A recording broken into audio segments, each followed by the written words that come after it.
صل على سيدنا محمد يا رب صل وسلم. بسم اللہ الرحمن الرحیم. تفسیر قرآن کے لیکچر میں سورہ نساء کا چوتھا رکوع اور چوتھے پارے کا آخری رکوع چل رہا تھا، اور اسی دوران ہمارا پانچواں پارہ بھی اسٹارٹ ہو چکا تھا. اس رکوع کا لفظی ترجمہ بھی ہو چکا تھا، اس کی جو گرامر ہے وہ بھی ہو چکی تھی، اور اب اس کی تفسیر چل رہی تھی. تو تفسیر کا بھی تیسرا کلپ میرا خیال ہے چل رہا ہے، جس میں تفسیر ابھی تک اس کی چل رہی ہے. تو یہ جو پانچویں پارے کی پہلی آیت ہے فَمَسْتَمْتَعْتُمْ بِهِ مِنْهُنَّ، اس آیت کے آدھی آیت ہو چکی تھی، آدھی یہاں سے فَمَسْتَمْتَعْتُمْ بِهِ مِنْهُنَّ یہاں سے تفسیر باقی تھی. تو میں انشاءاللہ آج اس رکوع کو کمپلیٹ کروں گا، اس کی جو تفسیر باقی ہے وہ بھی، اور پھر ٹائم بچا تو اس میں جو علمی نکات اس رکوع میں بیان ہوئے ہیں وہ انشاءاللہ آپ کے سامنے نمبر وار بیان کروں گا. اعوذ باللہ من الشیطان الرجیم، بسم اللہ الرحمن الرحیم. فَمَا اسْتَمْتَعْتُمْ بِهِ مِنْهُنَّ فَآتُوهُنَّ أُجُورَهُنَّ فَرِيضَةً، بس ان میں سے تم جس سے بھی فائدہ اٹھاؤ تو ان کو ان کا اجر، مقررہ اجر دے دیا کرو. یہ کنایا ہے جمع کرنے سے، ہم بستری کرنے سے. قرآن کیونکہ واضح بیان نہیں کرتا، اشارتاً بیان کرتا ہے حیا کے خلاف باتوں کو. تو قرآن کہہ رہا ہے کہ جب تم نے مال کے ذریعے نکاح تلاش کیا اور تمہارا نکاح ہوا، تو جس عورت کے ساتھ استمتعتم بھی، استمتاع کرو، فائدہ اٹھاؤ، یعنی اس سے اپنی خواہش پوری کرو، جمع کر لو اس سے، تو آتوہن اجورہن فریضہ، تو پھر اس کو اس کا مہر دے دیا کرو، وہ جو مہر مقرر ہے. یعنی قرآن اصل میں یہاں یہ بیان کرنا چاہ رہا ہے، یہ بتا رہا ہے کہ اگر کسی خاتون سے آپ کا نکاح ہوا اور میاں بیوی میں ملاپ نہیں ہوا، جس کو ہمارے عرف میں رخصتی کہا جاتا ہے، رخصتی نہیں ہوئی ہے، تو پھر عورت کے لیے پورا مہر شوہر کے ذمہ واجب نہیں ہوتا. کتنا واجب ہوتا ہے؟ اگر رخصتی سے پہلے طلاق ہو جائے تو آدھا مہر واجب ہوتا ہے، جہاں جیسے کہ دوسرے مقام پہ قرآن نے بیان کیا، جس کی تفصیل میں بیان کر چکا ہوں. تو پورا مہر جب واجب ہوگا جب رخصتی ہو جائے. تو اسی کا قرآن نے ذکر کیا ہے کہ اگر تم اس سے فائدہ اٹھا لو تو ان کا مہر، ان کو اجر سے مراد مہر ہے، ان کو مقررہ مہر دے دیا کرو. وَلَا جُنَاحَ عَلَيْكُمْ فِي مَا تَرَاضَيْتُمْ بِهِ مِن بَعْدِ الْفَرِيضَةِ، تم پر کوئی گناہ نہیں ہے، کوئی حرج نہیں ہے کہ ایک دفعہ مہر مقرر ہونے کے بعد ما تراضیتم به، جس مقدار پہ تم راضی ہو جاؤ وہ بھی ٹھیک ہے. یعنی جو مہر کی مقدار ایک دفعہ نکاح میں جو طے ہوئی تھی، تو یہ نماز روزے کی طرح لازم نہیں ہو جاتی، بلکہ میاں بیوی کے آپس کی انڈرسٹینڈنگ سے اس میں اضافہ بھی ہو سکتا ہے، کمی بھی ہو سکتی ہے.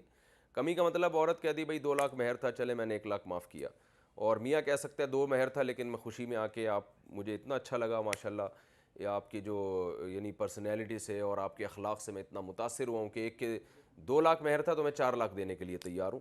تو آپس کی انڈرسٹینڈنگ سے کوئی بھی مہر کی مقدار طے کی جا سکتی ہے، یعنی اس میں کمی بھی جائز ہے اور اس میں اضافہ بھی جائز ہے. عام طور پر اضافہ تو ہوتا نہیں ہے، کمی ہوتی ہے.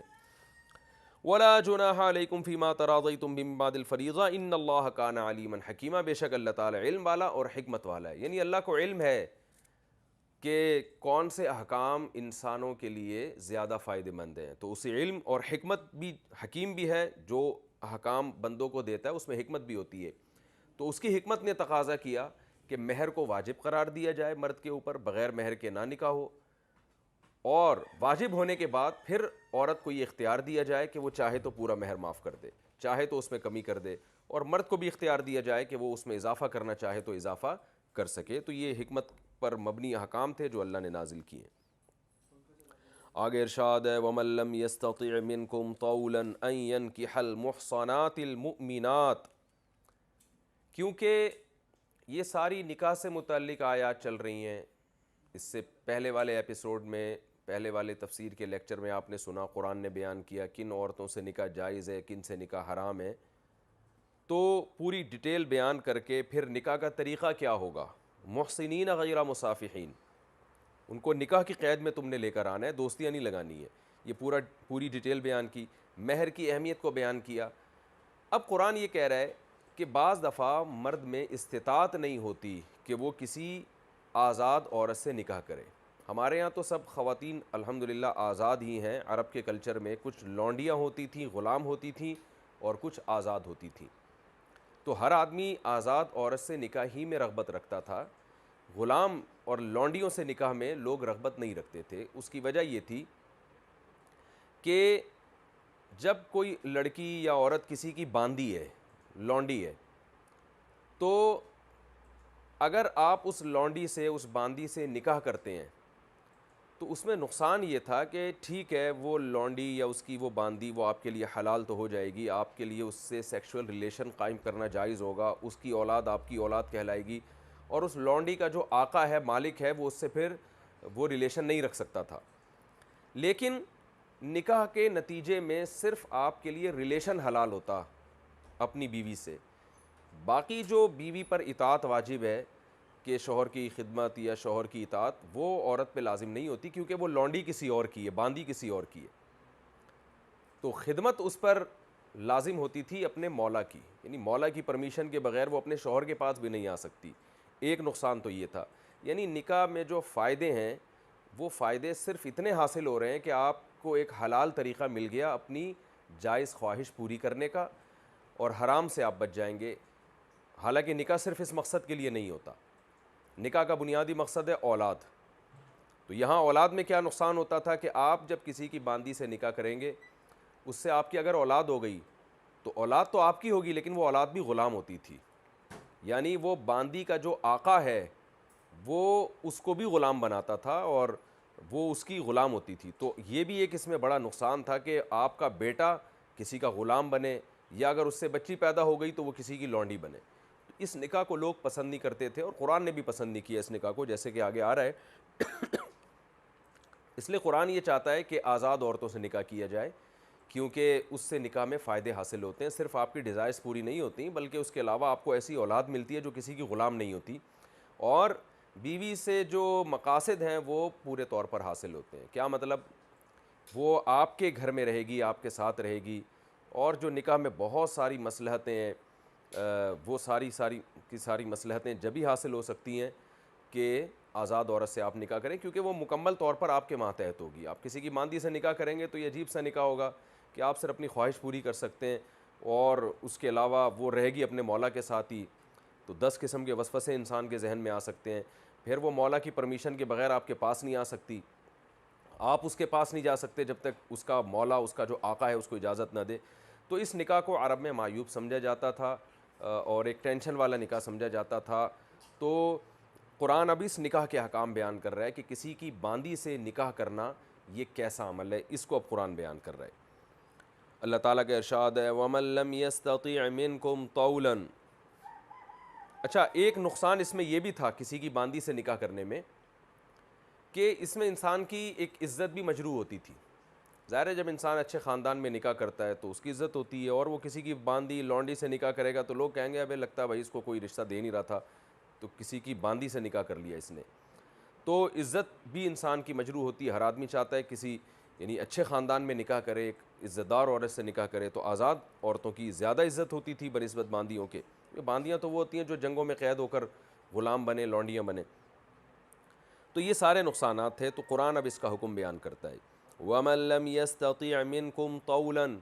تم میں سے اگر کوئی شخص قدرت نہیں رکھتا, استطاعت نہیں رکھتا, أَن يَنْكِحَ الْمُحْصَنَاتِ, کہ وہ آزاد عورتوں سے نکاح کرے. میں نے بتایا نا محصنات کا مطلب آزاد عورتیں بھی آتا ہے, محصنات کا مطلب شادی شدہ عورتیں بھی آتا ہے. تو حصن اصل میں قلعے کو کہتے ہیں. تو محصن وہ جو محفوظ ہوں, تو آزاد عورت زیادہ محفوظ ہوتی ہے. یہ عزت کے معنی میں بھی یہ لفظ استعمال ہوتا ہے, عزت دار عورتیں. تو مراد یہاں پر ہے آزاد عورتیں. اللہ تعالیٰ فرماتے ہیں تم میں جو لوگ آزاد عورت سے نکاح کی طاقت نہیں رکھتے. آزاد سے مراد المؤمنات, مومن آزاد عورتوں سے نکاح کی طاقت نہیں رکھتے. فَمِمَّا مَلَكَتْ أَيْمَانُكُمْ. فَمِن اصل میں تھا من, ما ملا کے پڑھا جاتا ہے مما. فَمِن یہاں لفظ محذوف ہے انکحو, یعنی فن کی ہو تو نکاح کرو تم مما ان عورتوں سے ملکت ایمانکم جن کے تمہارے دائیں ہاتھ مالک ہیں, یعنی تمہاری باندیاں. ان عورتوں سے تم نکاح کر لو. پھر تو تمہاری باندیوں کا مطلب مسلمانوں کی باندیاں. یہ مطلب نہیں ہے کہ تمہاری اپنی باندی, کیونکہ اپنی باندی سے نکاح نہیں ہوتا. جو عورت بیوی ہوتی ہے وہ آپ کی غلام اور لونڈی نہیں ہو سکتی، کیونکہ بیوی کا ایک اسلام میں مقدس رشتہ ہے، اس کو آپ لونڈی یا غلام بنا نہیں سکتے۔ تو غلام سے، لونڈی سے جب آپ نکاح کریں گے تو اس کو پہلے آزاد کرنا پڑے گا، کیونکہ بیوی کے حقوق اسلام میں لونڈی سے زیادہ ہیں۔ تو یہ دونوں چیزیں جمع نہیں ہو سکتی کہ آپ کی باندی بھی ہو اور آپ کی بیوی بھی ہو۔ تو یہاں مراد یہ ہے کہ کسی اور کی باندی سے آپ نکاح کریں، آپ کی بیوی ہوگی لیکن کسی اور کی وہ باندی ہوگی۔ قرآن کہہ رہا ہے تم میں سے جو لوگ استطاعت نہیں رکھتے کہ وہ مومن آزاد عورتوں سے نکاح کریں، فَمِمَّا مَلَكَتْ أَيْمَانُكُمْ، جو ان عورتوں سے نکاح کرو جن کے تمہارے دائیں ہاتھ مالک ہیں، یعنی مسلمانوں کے دائیں ہاتھ جن کے مالک ہیں، یعنی مسلمانوں کی لونڈیاں۔ یہ دائیں ہاتھ مالک ہونا یہ اصل میں کنایا ہوتا ہے کہ جن کے وہ مالک ہیں، مراد یہ نہیں کہ دائیں ہاتھ مالک ہیں بائیں مالک نہیں ہے، تو مالک تو ہاتھ نہیں ہوتا، یہ تو ایک کنایا ہے، یہ ایک محاورہ تھا عرب میں کہ جس چیز کے آپ مالک ہوتے تھے اس کو ما ملکت ایمانکم سے تعبیر کیا جاتا تھا۔ قرآن کہہ رہا ہے کہ تم ان عورتوں سے نکاح کر سکتے ہو جن کے جو اہل اسلام یعنی مسلمانوں کی جو باندیاں ہیں، من فتیاتکم، فتح اصل میں جوان کو کہتے ہیں، اور فتیات جوان لڑکیاں، تو لونڈیاں اکثر جوان ہی ہوا کرتی تھیں، تو اس لیے ان کو فتیات سے تعبیر کیا، ورنہ مراد اس سے جوان نہیں ہے، کوئی بھی عمر میں کسی بھی عمر میں آپ نکاح کر سکتے ہیں، لیکن رغبت انسان کو چونکہ جوان عورتوں میں ہی ہوتی ہے، بڑھاپے میں پھر بوڑھی عورتوں سے نکاح کی رغبت نہیں ہوتی، تو اس لیے قرآن اس قید کا تذکرہ کر رہا ہے کہ جو تمہاری جو باندیاں ہیں المؤمنات، مومن باندیاں، ان سے تم نکاح کر لیا کرو۔ خلاصہ کیا نکلا اس آیت کا کہ اللہ تعالیٰ فرما رہے ہیں کہ جو لوگ آزاد مومن عورتوں سے نکاح کی طاقت نہیں رکھتے تو وہ نکاح کر لیں ان عورتوں سے جو تمہاری مومن باندیاں ہیں، یعنی مسلمانوں کی مومن باندیاں، ان عورتوں سے نکاح کر لیں۔ واللہ اعلم بایمانکم، اللہ تمہارے ایمان کو خوب جانتا ہے، بعضکم من بعض، تم سب ایک دوسرے کی جنس میں سے ہو، یعنی اللہ کو حقیقت معلوم ہے کون مومن ہے کون کافر ہے، تو ظاہری طور پر تم یہ تحقیق کرو گے کہ مسلمان عورتیں ہیں، مومن عورتیں ہیں، تو ان سے نکاح کر لو، اور بعضکم من بعض، تم سب ایک دوسرے کی جنس میں سے ہو۔ تو پہلے تو میں اس آیت کو ذرا مزید ڈیٹیل بیان کروں۔ اس آیت میں اللہ نے فرمایا کہ جو لوگ آزاد مسلمان عورت سے نکاح کی طاقت نہیں رکھتے وہ مسلمان باندیوں سے نکاح کر لیا کریں، یہ سیدھا سیدھا ترجمہ ہو گیا اس کا۔ اس کے شرعی حکام کیا ہیں؟ امام شافعی رحمہ اللہ تعالیٰ کی رائے یہ ہے اس آیت کی روشنی میں کہ اگر کوئی شخص آزاد عورت سے نکاح کی طاقت نہیں رکھتا تو وہ کسی کی باندی سے نکاح کر سکتا ہے، جو آزاد عورت سے نکاح کی طاقت رکھتا ہے وہ کسی کی باندی سے نکاح نہیں کر سکتا، ایک بات۔ دوسری بات یہ، امام شافعی رحمہ اللہ تعالیٰ کے نزدیک کسی کی باندی سے نکاح کرنے کے لیے ایک اور شرط ہے کہ وہ مومن ہو۔ اہل کتاب یعنی یہود و نصارہ، کوئی باندی ایسی ہے جو عیسائی یا یہودی ہے، اہل کتاب میں سے ہے، تو اس سے بھی امام شافعی کے ہاں نکاح نہیں ہو سکتا۔ وجہ اس کی ہے، وہ کہتے ہیں قرآن صاف طور پہ کہہ رہے کہ جو مومن آزاد عورتوں سے نکاح کی طاقت نہیں رکھتے وہ باندی سے نکاح کریں، تو گویا قرآن نے دو شرطیں بیان کر دی ہیں کہ یہ ان لوگوں کے لیے اجازت ہے باندی سے نکاح کرنے کی جن کو آزاد عورت سے رشتہ میسر نہیں ہے، اور دوسری شرط قرآن نے یہ لگائی من فتیاتکم المومنات، وہ باندی بھی مومن ہونی چاہیے۔ تو یہ دو شرطیں امام شافعی کے نزدیک ہیں باندی سے نکاح کرنے کی۔ امام ابو حنیفہ رحمہ اللہ تعالیٰ کی رائے یہ ہے کہ اگر آپ آزاد عورت سے نکاح کی طاقت نہیں رکھتے تو بھی آپ کو باندی سے نکاح کی اجازت ہے، اور جیسے آزاد عورت میں یہود و نصارہ کی آزاد عورتوں سے نکاح کی بھی آپ کو اجازت ہے، تو اسی طرح سے باندی کے لیے مسلمان ہونا بھی ضروری نہیں ہے، بلکہ باندی یہود و نصارہ کی باندی سے بھی آپ نکاح کر سکتے ہیں۔ یعنی خلاصہ کیا نکلا، امام شافعی کے نزدیک تو قرآن نے جو شرطیں بیان کی ہیں وہ شرط ہی کے معنی میں ہیں، جبکہ امام ابو حنیفہ کے نزدیک یہ شرط کے معنی میں نہیں ہے، محض یہ ایک ترغیبی حکم ہے۔ دلائل دونوں کے اپنے اپنے، امام شافعی کی دلیل تو بہت واضح ہے کہ بھئی قرآن خود کہہ رہا ہے کہ جو آزاد مومن عورتوں سے نکاح کی طاقت نہیں رکھتے تو وہ لوگ باندی سے نکاح کریں، تو اس سے صاف پتہ چلتا ہے بھئی جو طاقت رکھتے ہیں وہ نہ کریں، اور دوسرا قرآن کہہ رہا ہے کہ باندی بھی مومن ہونی چاہیے، اس سے صاف پتہ چل رہا ہے کہ غیر مسلم سے جائز نہیں ہے۔ جبکہ امام حنیفہ کی رائے یہ ہے کہ یہ ایک اصول پر مبنی ہے یہ اختلاف۔ امام ابو حنیفہ رحمہ اللہ تعالیٰ کے نزدیک قرآن مجید میں جو احکام ہیں ان کے مفہوم مخالف کا اعتبار نہیں ہوتا۔ یہ ذرا ایک گاڑی اصطلاح ہے لیکن میں اس کو ذرا آسان الفاظ میں ڈیفائن کرتا ہوں۔ مفہوم مخالف کا اعتبار نہیں ہوتا. وہ کہتے ہیں یہ قرآن کی جو شرطیں ہیں نا اکثر مواقع پر یہ ترغیب کے لیے ہوتی ہیں. اس کا مطلب یہ نہیں ہوتا کہ یہ شرط نہیں ہے تو پھر حکم نہیں پایا جائے گا, بلکہ شرط نہ ہونے سے دیکھا جائے گا کسی اور دلیل سے اگر یہ حکم ثابت ہو رہا ہے تو ہم حکم لگائیں گے. تو یہ شرط اس کو کہتے ہیں یہ قید اور یہ شرطیں اتفاقی ہیں, احترازی نہیں ہیں. یہ ٹرم یاد کر لیں آپ لوگ, یہ فقہ میں بہت زیادہ استعمال ہوتی ہے, اس سے بہت سارے فقہی مسائل حل ہوتے ہیں. ایک ہوتی ہے قید اتفاقی اور ایک ہوتی ہے قید احترازی. اتفاقی کا مطلب, احترازی کا مطلب تو یہ ہوتا ہے کہ یہ شرط لگی ہے, شرط نہیں ہوگی تو پھر آپ یہ حکم بھی نہیں ہے. مثال کے طور پر ہم یہ کہتے ہیں کہ بھائی میرے ہاں دعوت ہے اس شخص کی کہ جو میرے گھر میں آج ولیمہ ہے یا دعوت ہے, اور جن لوگوں کو کے لیے آسانی سے پہنچنا ممکن ہے تو ان کی دعوت ہے آج میرے ہاں. یعنی فار ایگزامپل لاک ڈاؤن لگا ہوا ہے, ٹریفک کا مسئلہ ہے یا کنوینس کا مسئلہ ہے, تو میں یہ کہتا ہوں بھائی جو جن لوگوں کے لیے جو آسانی سے میرے گھر پہنچ سکتے ہیں رات کھانے پر 8 بجے, تو ان تمام لوگوں کو, میرے دوست احباب میں ان تمام لوگوں کو میری طرف سے دعوت ہے. اب دیکھیں اس کلام سے بظاہر ایسا لگ رہا ہے کہ جو آسانی سے نہیں پہنچ سکتے ان کو دعوت نہیں ہے, حالانکہ اس کلام کا یہ مطلب نہیں ہوتا. اس کلام کا مطلب یہ ہوتا ہے کہ ظاہر ہے بھائی جو لوگ آسانی سے پہنچ سکیں گے عام طور پر انہی کو دعوت دی جاتی ہے. جو آسانی سے نہیں پہنچ سکتے وہ کہیں گے یار ہمیں آپ نے ٹینشن میں ڈال دیا, لاک ڈاؤن ہے یا اسٹرائک ہے یا کنوینس کا مسئلہ نہیں, اور آپ کہہ رہے ہو کہ لازمی آپ نے ہمارے یہاں پہنچنا ہے, تو اور ہم نہیں آئے تو آپ پھر ناراض بھی ہوگے اس پہ.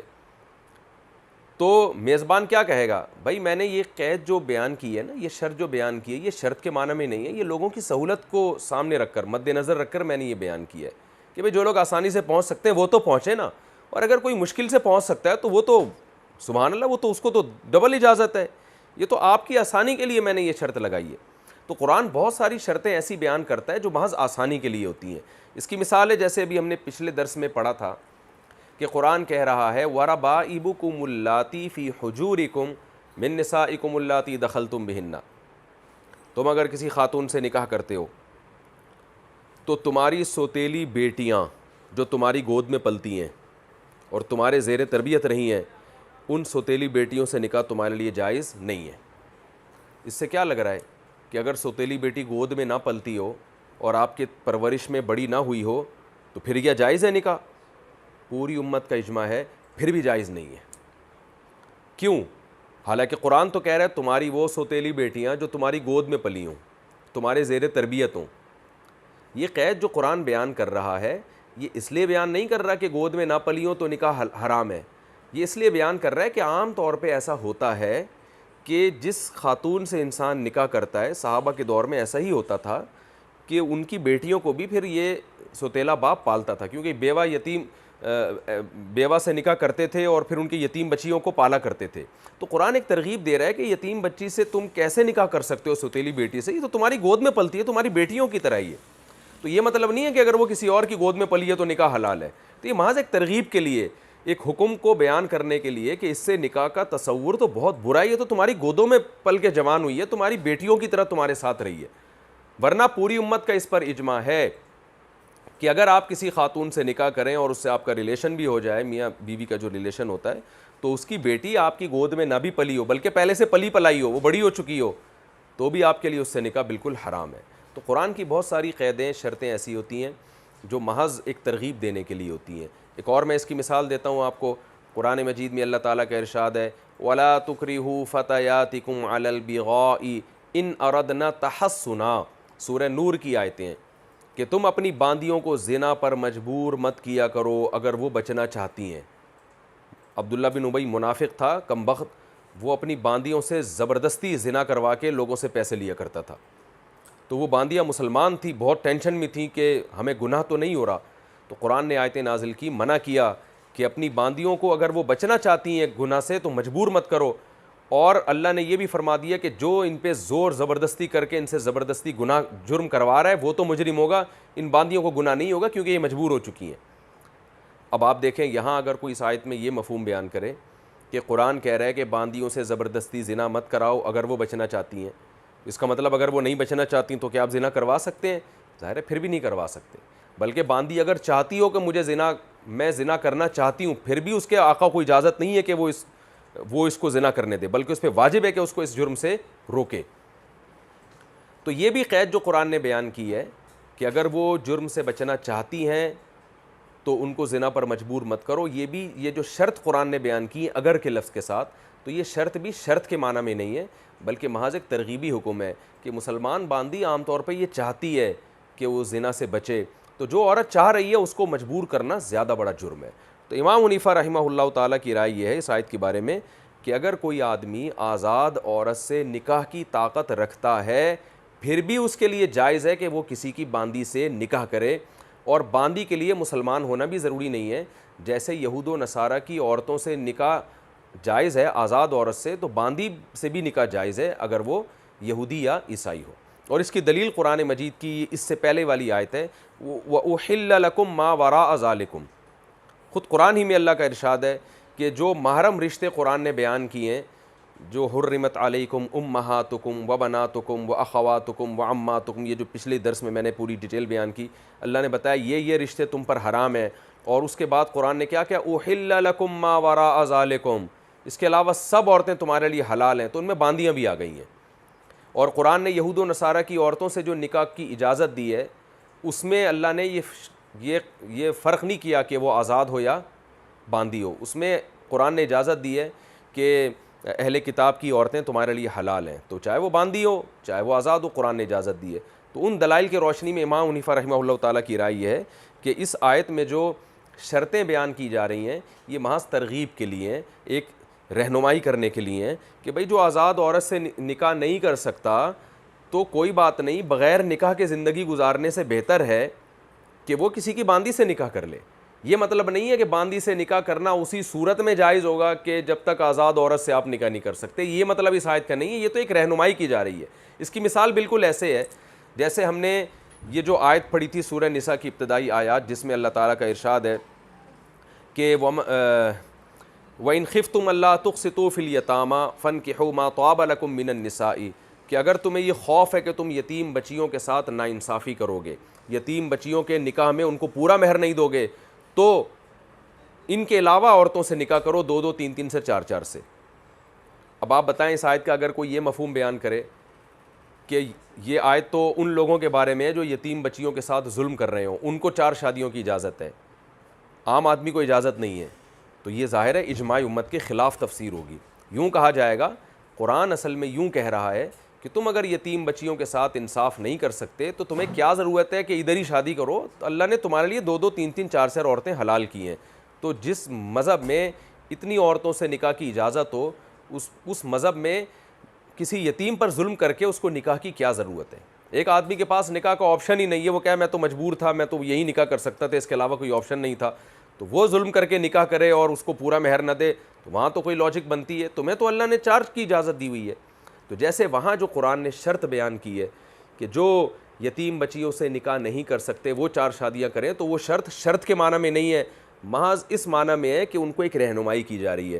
یہاں بھی امام حنیفہ رحمہ اللہ تعالیٰ فرماتے ہیں کہ جو آدمی آزاد عورت سے نکاح نہ کرے، تو قرآن یہ شرط کے طور پہ بیان نہیں کر رہا، بلکہ یہ بتا رہا ہے کہ جو آزاد عورت سے نکاح کی استطاعت نہیں رکھتا، اس کو رشتہ نہیں مل رہا، اس کے پاس اتنے وسائل نہیں ہیں کہ آزاد عورت کے حقوق ادا کرے، تو قرآن رہنمائی کر رہا ہے کہ بھائی پھر کسی مسلمان باندی سے نکاح کر لو۔ تو یہاں مسلمان کی جو قید اللہ نے لگائی کہ مسلمان باندی سے نکاح کر لو، یہ قید بھی محض ترغیب کے لیے، اس کا یہ مطلب نہیں ہے کہ یہود و نصارہ یہودی یا عیسائی باندی سے نکاح نہیں کر سکتے، یہ محض ایک قید کہ کوشش یہی کرنی چاہیے کہ مسلمان باندی سے نکاح ہو۔ تو یہ ایک اختلاف تھا فقہی، یہ میں نے آپ کے سامنے بیان کیا۔ باقی اس دور میں اس اختلاف کی کوئی خاص ویلیو اس لیے نہیں ہے کہ عملی زندگی میں تو آج باندیاں ہیں ہی نہیں، تو کسی میں آزاد عورت سے نکاح کی طاقت اگر نہیں ہے تو اس کے پاس صبر کے علاوہ اور کوئی راستہ نہیں ہے۔ تو اللہ تعالیٰ فرماتے ہیں وَمَن لَّمْ يَسْتَطِعْ مِنكُمْ طَوْلًا أَن يَنكِحَ الْمُحْصَنَاتِ الْمُؤْمِنَاتِ، جو مومن عورتوں سے نکاح کی طاقت نہیں رکھتے وہ باندیوں سے نکاح کر لیں۔ وَاللَّهُ أَعْلَمُ بِإِيمَانِكُمْ، اللہ ایمان کو خوب جانتا ہے۔ بعضکم من بعض، تم سب ایک دوسرے کی جنس میں سے ہو۔ یہ اصل میں ایک اشکال کا جواب دیا جا رہا ہے کہ ظاہر ہے باندی سے نکاح کرنے میں ایک ذلت کا احساس ہوتا ہے انسان کو، میں کسی کی لونڈی سے باندی سے نکاح کیوں کروں؟ تو اس میں اللہ نے فرمایا تم سب ایک دوسرے کی جنس میں سے ہو، کیا مطلب آدم کی اولاد میں سے ہو۔ ٹھیک ہے وہ غلام ہے، وہ لونڈی ہے، لیکن ہے تو انسان نا, تو اس سے نکاح میں اتنی عار محسوس نہ کرو کہ تم بغیر نکاحی کے زندگی گزارو اور اپنے آپ کو گناہوں میں ڈال دو. تو زنا سے بہرحال ہزارہا گنا بہتر ہے کہ کسی کی باندی سے نکاح کر لیا جائے. اور جب آپ کے دل میں یہ خیال آئے کہ میں اپنا لیول اتنا ڈاؤن کیوں کروں, تو فوراً سوچ لیا کرو بھائی ہے وہ بھی انسان ہے, وہ بھی ایمان والی انسان ہے, آدم کی اولاد میں ہے, تو یہ کوئی اتنی اچھمبے کی بات نہیں ہے جتنی ہم سمجھ رہے ہیں. فَانْكِحُوهُنَّ بِإِذْنِ أَهْلِهِنَّ, فرمایا ان باندیوں سے نکاح کرو ان کے اہل کی اجازت سے, کیونکہ باندی پر کنٹرول مکمل اس کے آقا کا ہوتا ہے, تو مولا کی اجازت سے. اور اگر وہ باندی کسی خاتون کی غلام ہے تو اس عورت کی اجازت سے اس باندی سے نکاح کیا جائے گا. باندیاں پہلے مردوں کی بھی ہوتی تھیں, عورتوں کی بھی ہوتی تھیں, غلام بھی مردوں کے بھی ہوتے تھے, عورتوں کے بھی ہوتے تھے. تو جب بھی ان سے نکاح کیا جائے گا تو ان کے مولا اور آقا کی پرمیشن اس میں ضروری ہے. وَآتُوهُنَّ أُجُورَهُنَّ, اور ان کو ان کا اجر دے دیا کرو. اجر سے مراد بھی یہاں مہر ہے, بالمعروف, عرف کے مطابق جتنا مہر ان کا بنتا ہے ان کو دے دیا کرو. محصناتن, محصنات کا مطلب یہ ہے کہ ایک ہوتا ہے محسنات, ایک ہوتا ہے محصنات. محصنات کا مطلب بھی نکاح کی قید میں لانے والے ہو ان کو, یعنی اس طور پر نکاح کرو کہ نکاح کی قید میں آ رہی ہوں, صرف ریلیشن نہ ہو ان سے. غیر مصافحات, صفاح کا معنی پانی بہانا, لفظی معنی, مطلب یہ کہ وہاں بھی صرف زنا کر کے اپنی خواہش پوری کر کے نکلنا مقصد نہ ہو. یعنی نکاح سے مراد یہاں جمع نہیں ہے بلکہ پراپر نکاح ہے, کیونکہ نکاح کا کہ مطلب ایک جمع کرنے کے بھی آتا ہے. تو قرآن کہہ رہا ہے فَانْكِحُوهُنَّ, ان سے تم نکاح کرو, یعنی ان سے تم ریلیشن قائم کرو, لیکن یہ ریلیشن پراپر وہ والا ریلیشن ہونا چاہیے جس کو میرج کا ریلیشن کہا جاتا ہے. محض ایک خواہش پوری کر کے متع کے طریقے سے یا زنا کے طریقے سے خواہش پوری کر کے نکلنا نہ ہو. ولا متخذاتی اخدان, خدن کہتے ہیں چھپی ہوئی دوستی کو, اور ایسا بھی نہ ہو کہ یہ تم سے چھپی ہوئی دوستیاں رکھیں, یعنی گرل فرینڈ, کیونکہ پہلے زمانے میں گرل فرینڈ کو بہت چھپا کے رکھتے تھے, یہ بہت بڑی بیہودہ حرکت سمجھی جاتی تھی. آپ کی کوئی گرل فرینڈ ہے, لوگ بہت تانے دیتے تھے. تو ایسی بیہودگی نہیں تھی کہ جیسے کھلے عام آج کل لوگوں نے گرل فرینڈ رکھی ہوئی ہے. تو قرآن کہہ رہا ہے خفیہ دوستیاں بھی نہیں ہونی چاہیے, یعنی 3 ناجائز طریقوں پر قرآن پابندی لگا رہا ہے, 2 ناجائز طریقوں پر. ایک غیر مصافحات, اس میں 2 طریقے آ گئے, متع اور زنا. اور متخذاتی اخدان, خدن سہیلی کو کہتے ہیں, چھپی ہوئی دوستی کو کہتے ہیں. تو اس کو بھی قرآن پابندی لگا رہا ہے کہ گرل فرینڈ بھی آپ اس کو نہیں بنا سکتے. فَإِذَا أُحْصِنَّ, فرمایا جب وہ احسن یحسن قید میں آ جائیں, جب وہ نکاح کی قید میں آ جائیں. فَإِنْ أَتَيْنَ بِفَاحِشَةٍ, پس اگر اس کے بعد وہ کسی بے حیائی کا ارتکاب کریں یعنی زنا کریں, فَعَلَيْهِنَّ, تو ان عورتوں پر عذاب ہے, نصف ما, اس عذاب کا نصف ہے, علی المحصنات, جو آزاد عورتوں پر ہے, من العذاب. یہ من تفصیل بیان کرنے کے لیے, یعنی وہ چیز جو آزاد عورت پر آتی ہے وہ ان پر آدھی ہے. کیا مطلب؟ آزاد عورت اگر زنا کرتی ہے تو 100 کوڑے مارے جاتے ہیں اس کو, باندی اگر زنا کرے گی تو اس کو 50 کوڑے مارے جائیں گے. اسلام میں غلام اور باندی کی سزا آدھی ہے آزاد عورت کی نسبت. وجہ اس کی یہ ہے کہ غلام اور باندی کی تربیت بھی پورے طور پر نہیں ہوتی اور ان کے حقوق بھی اسلام میں کم ہیں. تو جب حقوق کم ہیں تو ان پر سزائیں بھی کم ہیں. تو غلام اور باندی اگر زنا کرتے ہیں تو ان کی سزا 50 کوڑے. آگے اللہ تعالیٰ کا ارشاد ہے ذالک, یہ جو ہم نے حکم بیان کیا, حکم کیا بیان کیا بھائی؟ آزاد عورتوں سے نکاح نہیں کر سکتے تو باندیوں سے کر لیا کرو. یہ جو ہم حکم بیان کر رہے ہیں, لیمن, یہ اس شخص کے لیے ہے, خشی العنت منکم, العنت کہتے ہیں زنا کو, بے حیائی کو. یہ اس شخص کے لیے ہے جس کو تم میں زنا کا خوف ہو. یعنی آزاد عورت کا رشتہ نہیں مل رہا, کیونکہ آزاد عورت کا رشتہ مشکل سے ملتا تھا, خاص طور پہ اس زمانے میں, کیونکہ ان کے نخرے زیادہ ہوتے ہیں, مہر زیادہ ہوتا ہے, حقوق بہت ہوتے ہیں, گھر لے کے دینا ہے, کمرہ لے کے دینا ہے, اس کی باریاں دینی ہیں. باندیوں میں تو یہ کوئی بھی حق نہیں تھا, تو یہ ساری ٹینشنیں اٹھانی ہیں اس کی, تو اور اس کے پھر نان نفقہ بھی زیادہ ہے.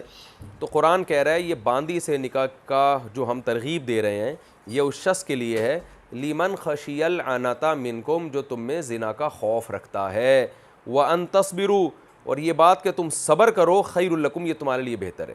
یعنی کوئی کسی کو اپنی ذات پر اتنا کنٹرول ہے کہ اسے پتہ ہے کہ اگر ابھی میری شادی نہیں ہوئی کیونکہ آزاد عورت کا رشتہ نہیں مل رہا مجھ کو, تو میں زنا سے پھر بھی بچا رہوں گا.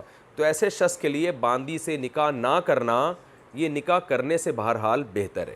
وجہ اس کی یہ ہے کہ باندی سے نکاح کرنے میں بہرحال نقصانات ہیں. سب سے بڑا نقصان کیا ہے کہ آپ کی اولاد جو ہے غلام ہوگی, اور اسلام غلامی کو پسند نہیں کرتا۔ کیوں مسلمان غلام بچے پیدا کرے؟ تو اس لیے قرآن کہہ رہا ہے کہ بہتر یہی ہے کہ تم صبر کرو، لیکن زنا سے بہرحال بہتر ہے کہ تم کسی کی باندی سے نکاح کر لو۔ واللہ غفور الرحیم، اور اللہ مغفرت کرنے والا اور رحم کرنے والا ہے۔ جو ماضی میں تم سے کوتاہی ہو گئی اس کو بھول جاؤ۔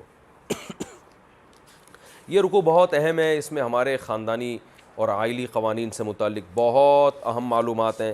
میں اس رکوع کا انشاءاللہ اب خلاصہ آپ کے سامنے پیش کرتا ہوں نمبر وار، اور اس میں جو حکام ہم نے پڑھے ہیں اس میں کیا حکمتیں ہیں وہ نمبر وار انشاءاللہ بیان کرتا ہوں۔ اس رکوع میں جو سب سے پہلا حکم بیان ہوا ہے، یعنی سورہ نساء کا چوتھا رکوع اور چوتھے پارے کا آخری رکوع، اس میں اللہ تعالیٰ نے سب سے پہلے حکم دیا لا یحل لکم ان ترثوا النساء کرہا، اے ایمان والو تمہارے لیے حلال نہیں ہے کہ عورت کے زبردستی وارث بن جاؤ، نہ اس کے مال کے نہ اس کی جان کے۔ آج بہت سے گاؤں دیہاتوں میں کوئی خاتون بیوہ ہو جائے تو زبردستی اس کو مجبور کیا جاتا ہے کہ وہ دیور سے نکاح کرے یا خاندان کے فرض سے نکاح کرے، شوہر کے خاندان کے علاوہ اگر وہ کہیں اور نکاح کرنا چاہے تو اس کو کرنے نہیں دیتے، ساری زندگی بٹھا کے رکھتے ہیں۔ تو یہ لوگ ان آیتوں کی کھلے عام دھجیاں اڑا رہے ہیں، صاف طور پہ قرآن کہہ رہا ہے کہ تم عورت کے وارث نہیں ہو، تو وہ اپنے بارے میں فیصلہ کرنے میں آزاد ہے، یعنی مال میراث نہیں ہے کہ اب تمہاری پراپرٹی ہے کہ تم اس کے مالک بن گئے۔ تو ان لوگوں کو خدا کے عذاب سے ڈرنا چاہیے کہ جو کسی خاتون کے بیوہ ہونے کے بعد اس کو کہیں نکاح نہیں کرنے دیتے اس کی مرضی سے، یا پابندی لگاتے ہیں کہ یہی نکاح کر سکتی ہو فلانی جگہ نہیں کر سکتی، تو یہ بہت بڑا جرم ہے۔ دوسری بات، عورت کے مال کا وارث بننے سے بھی اس آیت میں روکا گیا ہے کہ عورت اپنے مال کی خود ہی وارث ہے، یعنی مالک، یہاں وارث سے مراد ہے مالک۔ اس میں جو لوگ بہنوں کو میراث نہیں دیتے، یتیم بچیوں کی میراث کھا لیتے ہیں، بیویوں کا مہر کھا لیتے ہیں، اور بہت سے شوہر جب ان کو پتہ چلتا ہے ہماری بیگم کے پاس اتنی وراثت اس کو ملی ہے تو کاروبار کے نام پہ اس کو دھوکہ دے کے اس کے سارا پیسہ لے کے ہڑپ کر جاتے ہیں۔ یہ تمام کی تمام چیزوں پر اللہ نے پابندی لگائی ہے۔ دیکھیں کسی کا مال کھانا ویسے بھی حرام ہے، قرآن نے کیا کہا ہے کہ اے ایمان والو ایک دوسرے کا مال ناحق مت کھاؤ الا ان تکون تجارتن، ہاں تجارت کے ذریعے آپس کی رضامندی سے۔ تو کسی کا مال ناحق کھانا ویسے بھی حرام ہے، لیکن عورت کا مال کھانا ڈبل حرام ہے، کیونکہ اس پر قرآن نے الگ سے وعیدیں نازل کی ہیں۔ تو ایک تو ہمیں یہ پتہ چلتا ہے اس بارے میں۔ دوسری بات، وَلَا تَعْضُلُوهُنَّ لِتَذْهَبُوا بِبَعْضِ مَا آتَيْتُمُوهُنَّ، عورت کو نکاح اس لیے نہ کرنے دینا کہ اپنی پراپرٹی وراثت بھی ساتھ لے کے چلی جائے گی، اس پر الگ سے قرآن نے وعید نازل کی ہے، الگ سے قرآن نے حکم دیا ہے۔ آج بہت سے دیہاتوں میں نام نہیں لوں گا، گاؤں دیہاتوں کا میں جانتا بھی ہوں، لیکن ایک خام خام ایک ایشو کھڑا ہو سکتا ہے۔ بہت سے دیہات ایسے ہیں جن کے بارے میں ہمیں تواتر سے اطلاعات ملتی ہیں کہ وہ بچی کو شادی نہیں کرنے دیتے کہ یہ وراثت جو ہے سسرال میں چلی جائے گی۔ تو یہ ان آیتوں کی بھی ایسے لوگ دھجیاں اڑا رہے ہیں کہ اس کو نکاح سے اس نیت سے روکنا کہ تم اس کے مال کو اپنے کنٹرول میں رکھو، یہ بھی حرام ہے۔ عاشروہن بالمعروف، اس میں بھی اللہ نے عورتوں کے ساتھ اچھے سلوک کا حکم دیا کہ ان کے ساتھ اچھے طرح سے رہو، اور اس کی تفصیل رسول اللہ صلی اللہ علیہ وسلم نے بیان کی کہ آپ صلی اللہ علیہ وسلم نے اپنی ازواج میں کسی پر کبھی ہاتھ نہیں اٹھایا، اور کیسے آپ صلی اللہ علیہ وسلم کے اخلاق ہیں جو ہم حدیثوں میں پڑھتے ہیں، اس پر ڈیٹیل میں جانے کی ضرورت نہیں، وہ سیرت کی کتابوں میں لکھا ہوا ہے۔ تو اچھے اخلاق سے رہو۔ پھر اچھے اخلاق سے رہنے کا نسخہ بھی قرآن نے بیان کیا کہ کچھ نہ کچھ کوتاہیاں تمہیں اپنی زوجہ کی برداشت کرنی پڑیں گی، لیکن اس میں حکمت کیا ہے؟ عسیٰ ان تکرہوا شیئا ویجعل اللہ فیہ خیرا کثیرا، کہ بھائی ہو سکتا ہے تمہیں کوئی چیز ناپسند ہو لیکن اللہ نے اس میں خیر رکھی ہو۔ تو گھر کو جوڑ کے چلانے کا اللہ نے طریقہ بھی بیان کر دیا کہ ضروری نہیں ہے کہ تمہیں 100% ہر چیز میں ایکوریسی ملے، بہت سی چیزیں تمہاری ناپسند کی ہوتی ہیں لیکن اللہ نے اس میں خیر رکھی ہوئی ہوتی ہے۔ تو ہم نے دیکھا ہے بہت سے لوگوں نے گزارا کیا بیویوں کے ساتھ، اور اللہ نے ان کو ایسی اولادیں دی، نیک اولادیں دی، اور بہت ساری خیر کی چیزیں رکھی۔ تو اور یہ اصول بھی پتہ چلتا ہے، یہ صرف بیوی کے بارے میں نہیں ہے، عورت کو شوہر کے بارے میں بھی یہ سوچنا چاہیے کہ بھئی شوہر کی کچھ چیزیں ناپسند ہیں، بد اخلاق ہے، لیکن بعض چیزوں میں دوسری چیزوں میں وہ اچھا ہے۔ تو اگر آپ نے شوہر بدلنے کا خیال آیا اور اس سے طلاق لے کے کہیں اور نکاح کیا تو ہو سکتا ہے اس میں یہ عیب نہ ہو، لیکن اس سے زیادہ دوسرے عیب اس کے اندر۔ تو جیسے یہ شوہر کو حکم ہے نا کہ بیوی کو برداشت کرے، تو عورت کو بھی یہ حکم ہے کہ وہ شوہر کی خوبیوں پہ بھی نظر رکھے، اور یہ دیکھے اس شوہر سے مجھے کتنے فائدے حاصل ہوئے، اس کی وجہ سے مجھے گھر کی سہولت ہے، اس کی وجہ سے مجھے جو اولاد ملی ہے اس کی تربیت اچھی ہو رہی ہے، وغیرہ وغیرہ۔ تو یہ دونوں کے بارے میں حکم ہے، اور عام معاملات میں بھی یہ حکم ہے کہ آپ اگر کسی کو ملازم رکھتے ہیں اس میں کچھ عیب ہیں، لیکن آپ دیکھیں اس ملازم کی وجہ سے آپ کو فائدے کتنے ہو رہے ہیں، تو اس کے فائدے کو دیکھ کر آپ اسے ملازمت سے نہ نکالیں. یعنی یہ زندگی کا ایک ایسا رہنما اصول ہے جو آپ کو ہر معاملے میں رہنمائی کرے گا آپ کی. تو جس آدمی کی طبیعت میں لچک نہیں ہوتی وہ کبھی بھی کامیابی کے ساتھ زندگی نہیں گزارتا. جو لوگ کہتے ہیں نا مجھے ہر چیز 100% ایکوریسی کے ساتھ چاہیے، تو اس کا مطلب ان کو کچھ بھی نہیں چاہیے. اللہ تعالیٰ کا ارشاد ہے وَإِنْ أَرَدْتُمُ اسْتِبْدَالَ زَوْجٍ مَّكَانَ زَوْجٍ، کہ اگر ایک آدمی ایک بیوی کو طلاق دے کے دوسری شادی کرنا چاہتا ہے تو پہلی کا مہر آپ کو پورا دینا پڑے گا. تو اس میں مہر کھانے پر پابندی ہے. اچھا، اس آیت کا یہ مطلب نہیں کہ یہ کوئی اچھا کام ہے کہ اگر کوئی ایک بیوی کو چھوڑ کر دوسری شادی کرنا چاہے تو قرآن اس کی گویا فضائل بیان کر رہا ہے کہ تم یہ کرنا چاہو تو بس پہلی کو مہر پورا دے دیا کرو. یہ تو ایک بیان یہ کیا جا رہا ہے اگر اس کی نوبت آتی ہے، کبھی تمہیں یہ ضرورت پڑتی ہے کہ ایک زوجہ کو طلاق دینے کے چھوڑ کر تم کسی اور سے شادی کرنا چاہتے ہو، تو پھر اس کا مہر کھانے کی اجازت نہیں. اور ضرورت کب ہوگی اس کے قرآن و سنت نے اصول بیان کیے، کیونکہ نارمل حالات میں بلا وجہ کسی خاتون کو طلاق دینا یہ شریعت میں بہت زیادہ ناپسندیدہ ہے. جیسے کہ صحیح حدیث ہے، آپ صلی اللہ علیہ وسلم نے فرمایا ان ابغض الحلال الی اللہ الطلاق، حلال چیزوں میں سب سے زیادہ ناپسند اللہ کو طلاق لگتی ہے. تو یہ ناپسندیدہ عمل ہے، اس کو قرآن میں اس کو کی حوصلہ افزائی نہیں کی گئی ہے. اچھا، اس میں ایک بہت اہم حکم یہ بھی ہے آتیتم احداہن قنطارا، اگر مہر تم نے بیوی کو اتنا دیا سونے کا پہاڑ دے دیا ہو اور اس سے تمہارا ایک دفعہ ریلیشن ہو گیا تو وہ سونے کا پہاڑ بھی تم واپس نہیں لے سکتے. اس میں ان لوگوں پر رد ہے جو شروع میں جوش میں آ کے بے انتہا مہر رکھ لیتے ہیں، بعد میں ان کو اندازہ ہوتا ہے بھائی یہ عورت تو میرے لائق نہیں تھی، اب وہ چھوڑنے کا ارادہ کرتے ہیں. کیونکہ میرے سامنے ایسے کیسز بہت زیادہ آتے ہیں، تو میں ان سے کہتا ہوں بھائی آپ کو پورا مہر دینا پڑے گا، تو کہتے ہیں بھائی اس وقت تو ہمارے ذہن میں یہ تھا ہی نہیں کہ ہمیں اسے چھوڑنے کی نوبت بھی آئے گی، ہم تو سمجھ رہے تھے یہ بہت نیک ہے اور یہ بڑی یوں ہیں اور یوں ہیں اور اس کی بیس پہ ہم نے شادی کی تھی، اب اتنا مہر یہ تو ہمارے اوپر پینلٹی آ گئی. اس لیے قرآن نے بیان کیا ہے کہ بھائی یہ جو بھی ہے، اب آپ چونکہ چھوڑ رہے ہو تو اب یہ آپ کو دیکھنے کی اجازت نہیں ہے کہ وہ مہر تھوڑا تھا یا زیادہ، جتنا بھی ہے آپ کو بہرحال پورا کا پورا مہر اس کو دینا پڑے گا. ایک اور علمی نقطے کی بات یہ پتہ چلتی ہے اتأخذونہ بہتانا و اثما مبینا، اس آیت میں ہمیں یہ پتہ چلتا ہے کہ قرآن کہہ رہا ہے تم مہر واپس لوگے تو تمہاری طلاق یافتہ بیوی کا جو امیج دنیا کے سامنے جائے گا وہ خراب جائے گا. لوگ یہ سمجھیں گے یہ فاحشہ تھی، یہ بری تھی، اسی وجہ سے اس عورت نے مہر واپس کر دیا اور مرد نے اسی بیس پر مہر واپس لے لیا ہے، کیونکہ مہر واپس لینا اس صورت میں جائز ہے کہ وہ فاحشہ ہو. تو اب آپ اندازہ لگائیں، قرآن کہہ رہے ہے کہ مہر واپس لے کے جو بیوی کا امیج جائے گا وہ امیج خراب جائے گا، اس لیے مہر واپس لینے کی اجازت نہیں ہے. تو آپ سوچئے، حالانکہ شوہر اس کو بدنام کر نہیں رہا ہے، زبان سے لوگوں کو نہیں کہہ رہا ہے کہ یہ فاحشہ، یہ خراب عورت ہے، صرف لوگ اس سے یہ سمجھیں گے. تو آپ بتائیں ایسے عمل پہ قرآن پابندی لگا رہا ہے جس سے طلاق یافتہ عورت کی بدنامی کا خطرہ ہو، تو براہ راست طلاق یافتہ عورت کو بدنام کرنا کتنا بڑا جرم ہوگا. اور آج یہی ہو رہا ہے، لوگ جب کسی خاتون کو طلاق دیتے ہیں تو پوری زندگی اس کو بدنام کرتے ہیں، ہر ایک کے سامنے بدنام کرتے ہیں کہ یہ ایسی تھی، یہ ویسی تھی، یہ یوں تھی، یہ یوں تھی. قرآن اس پر بھی پابندی لگا رہا ہے کہ بھائی وہ عمل بھی نہ کرو جس سے اس کی بدنامی ہو، تو منہ سے براہ راست اس کو برا بلا کہنا تو یہ کتنا برا عمل ہے. اور یہ عورتیں بھی یہ کام کر رہی ہوتی ہیں، کسی میاں سے طلاق ہو گئی تو ساری زندگی اس کو بدنام کرتی رہتی ہیں، یہ تو ایسا تھا، یہ تو ویسا تھا.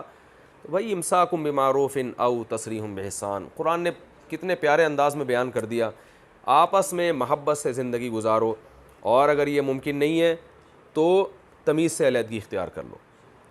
عرب کلچر میں اس کا پھر بھی خیال کیا جاتا ہے آج بھی کہ طلاق کے بعد نہ عورت شوہر کو بدنام کرتی ہے نہ شوہر عورت کو، لیکن ہمارے کلچر میں ہندوستان، پاکستان میں، بنگلہ دیش میں، ان کنٹریز میں بہت زیادہ بدنام کیا جاتا ہے. مرد یہ سمجھتا ہے کہ اگر میں نے اپنی طلاق یافتہ بیوی پہ الزامات نہیں لگائے تو گویا میں بدنام ہو جاؤں گا، لوگ کہیں گے اتنی اچھی تھی تو چھوڑا کیوں تم نے. عورت سمجھتی ہے کہ اگر میں نے طلاق دینے والے شوہر پہ الزامات نہیں لگائے تو لوگ کہیں گے کہ یہی عورت خراب تھی.